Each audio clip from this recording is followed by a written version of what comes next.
Je m'appelle Ondine, j'ai 35 ans et voilà, je suis native d'Ouessant et je travaille ici en tant que marin-pêcheur et guide conférencière. Ma seule motivation était de revenir travailler à Ouessant, donc une fois les études faites, je me suis précipitée pour m'installer à Ouessant, donc d'abord en tant que guide conférencière.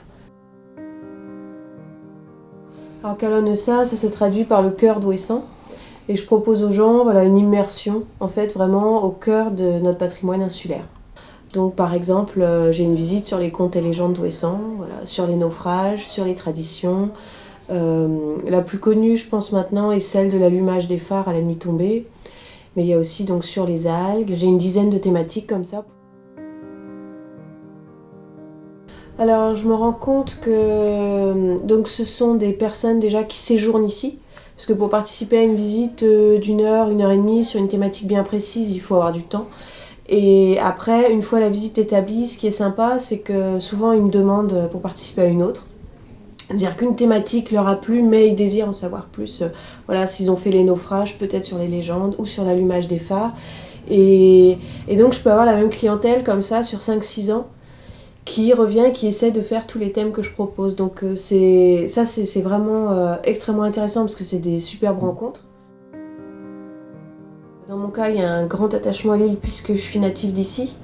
Donc c'est vrai qu'ayant passé mon enfance ici et une enfance exceptionnelle, voilà, j'avais envie d'y revenir et de tenter le tout pour y rester, donc y travailler. C'est bien beau de vouloir travailler ici, de créer son poste, mais il faut aussi en vivre. Et moi, j'ai trouvé une viabilité aussi par l'activité de marin-pêcheur. Donc voilà, donc en 2011, je suis allée à l'école de pêche et donc voilà, pour être matelot. Et ainsi, donc avec mon mari, on avait acheté un bateau de pêche. Et ainsi, j'ai ramené mon mari aussi ici. Ma première démarche a été d'adhérer à la marque et de créer comme ça une sorte de réseau. Et puis surtout, de pouvoir, grâce à eux, garder une vision de l'extérieur aussi. Alors même si ça reste le Finistère, pour nous, par rapport à Ouessant, c'est déjà le continent, c'est déjà en face, mais c'est notre identité la plus forte. Voilà, je veux dire, on est presque plus finistérien que breton. Il y a le point culminant de l'île qui est en haut du phare du Stif, où on est à 95 mètres au-dessus de la mer. Et donc voilà, dominer un peu Ouessant et se rendre compte que c'est une île, de voir la mer de tous les côtés, c'est quand même assez génial. Le glaze, voilà, le bleu-vert pour Ouessant.